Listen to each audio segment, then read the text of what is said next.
ODFW changes the rules. Okay, open this public hearing. Topic is street vacation, South 15th of Umatilla, or 15-foot of Umatilla row abutting Lot 3, Block 102 Street, St. Helens Subdivision, 504 South 13th, Callister. And I'm going to turn it over to our associate planner, Jenny Dismo. Thank you, Mr. Mayor. Yes. So a little introduction. So we're on South 13th, just north of the St. Helens Industrial Business Park. So where Umatilla and 13th kind of dead ends down there. And this street vacation came to us because about a year ago, in July, we received a complaint for an unlawful shed. I went out to inspect it, and it was big enough to require permits. So it was 160 square feet, and it looked like it was partially in the right-of-way. And there's a photo of the shed in the staff report. And so I sent a nice letter to the property owner stating, come talk to us. You need a permit for this. And we discussed it over the counter and decided that the best way he could place the shed that met setback requirements for him was to start a street vacation process. And that's partially because, as you can see on this map, if we can rotate it. I think so, yeah. If you go to view, and then, rotate view, and then, there you go, perfect. So the shed, do I have a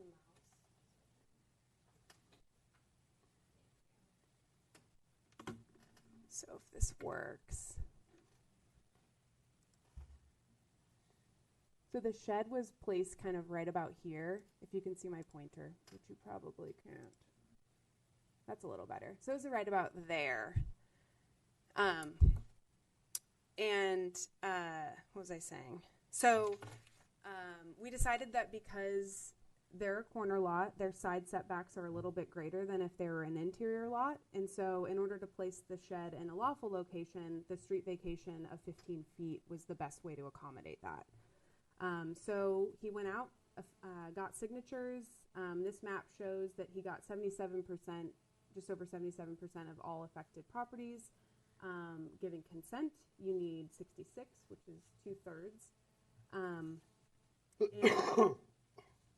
So our code doesn't really address street vacations. It just refers to Oregon state statute for when to approve street vacations. And there's two main criteria for approval. The first is consent, and then the second is, will the public interest be prejudiced? So there's a couple of different things we look at to determine whether or not the interest will be prejudiced by a street vacation. And the first is just the street network itself. So here, the right-of-way is undeveloped, and this lot was formed by a street vacation in 2002 that reduced the right-of-way in this area down to 40 feet. And that's because there's a steep drop off here. There's wetlands in the back, so it's really unlikely that that road will ever extend in that direction. And then just to the west of the street vacation, the road also is a dead end. So this connection between 13th and 12th is the only connection in this area. It's just a dead end loop here. So it's really unlikely that this road will ever see high traffic volumes, and it's pretty unlikely that this road will ever extend into the future to see greater traffic volumes in the future. Our transportation systems plan identifies this street as a local street, so the minimum right-of-way needed for a local street is 50. We've got 80, so that means there's 30 feet extra, which is why our street vacation proposal is for 15 of that extra 30. So we'll still retain our minimum right-of-way width standards if we grant this street vacation. So another way the public interest can be prejudiced is utilities. So interestingly enough, we went out to the site, and let me rotate this back.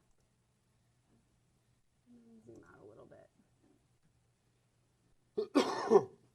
So this was an interesting case where, we were looking at our 2D map, and it didn't look like there were any utilities. And we go out to the site, except for this sewer line was identified. But we go out to the site, take some photos, and notice this catch basin right here, right on the property line. And it wasn't mapped. So I contacted Public Works. They went out, put a camera in it, mapped it out, and added it to our GIS. So this was just a case where we didn't actually know that this storm line existed. We don't know when it was built, but this is the approximate location of it. And we've never had any stormwater complaints in this area, so we know it's functioning as is. And so we want it to, retain it, and we want to be able to maintain it in the future. So that's partly why Public Works is requesting a public utility easement over that half of the right-of-way that is proposed for vacation. So we're dividing it down the middle, so it would be the east 50 feet of the right-of-way to be vacated with a public utility easement. Also, something Public Works noted was that their water meter is on their current property line. And so if the property line were to be moved 15 feet, they want to see the water meter also be moved. And so at the applicant's expense, they would move the water meter so that it is at the new property line. And this is partly because when you move a property line, typically fences move too. And so we want easy access to that water meter if a fence were to be built along the new property line. Jen, can I ask a question? Sure. While you're at that time? What's the size of the diameter of the stormwater pipe? That's a good question. I don't know if he took note of that. It's 12 inches or less. 12 inches or less? Probably a 6-inch. Yeah. Yeah. I just know because I did the groundwork. It's probably a 6-inch line. It wasn't a large line. Yeah.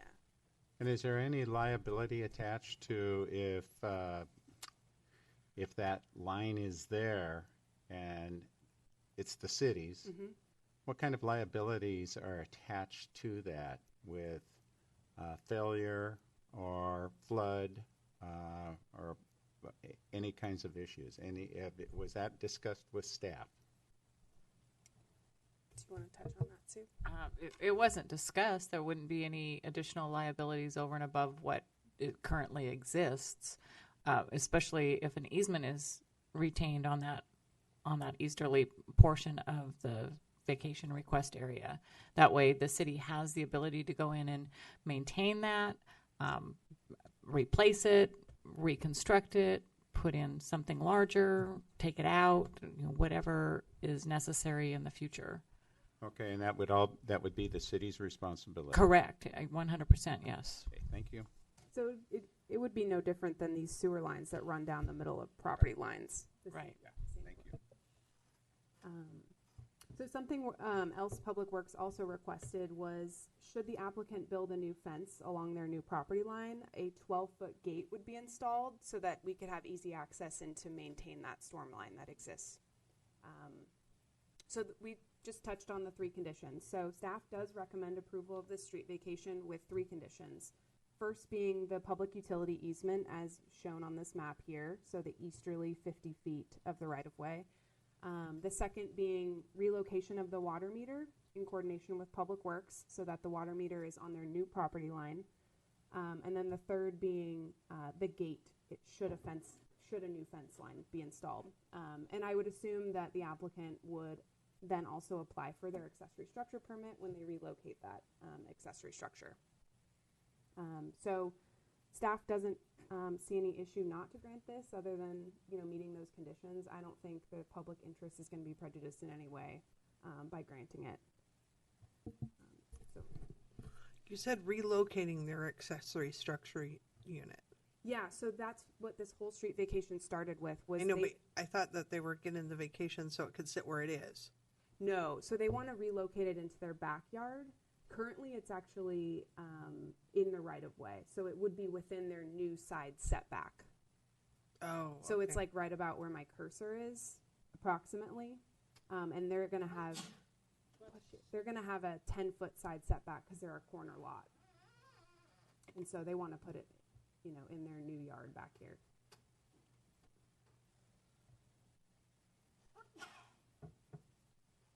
Does that make sense? Yeah, I guess I I misunderstood to think that they built a shed and it's like, oops, it's over the line and now they're getting a vacation, so now it's in their yard. I gotcha. No. I thought they were getting the vacation so they didn't have to It was move like, it. oops, I built the shed. It's really, really not in a good location. So just trying to make sure I'm understanding what's happening. Yeah.